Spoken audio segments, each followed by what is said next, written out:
नमस्ते गणपतये त्वमेव प्रत्यक्षं तत्त्वमसि त्वमेव केवलं कर्तासि त्वमेव केवलं धर्तासि त्वमेव केवलं हर्तासि त्वमेव सर्वं खल्विदं ब्रह्मासि त्वं साक्षादात्मासि नित्यं त्रितं वच्मि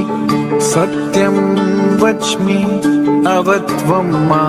अववक्तारम् अवश्रोतारम् अवदातारम् अवधातारम् अवानुचानम् अवशिष्यम् अवपश्चातात् अवं पुरस्तात् अवोत्तरात्तात् अवदक्षिणात्तात् अवचोर्ध्वात्तात् अवोदरात्तात् सर्वतो मा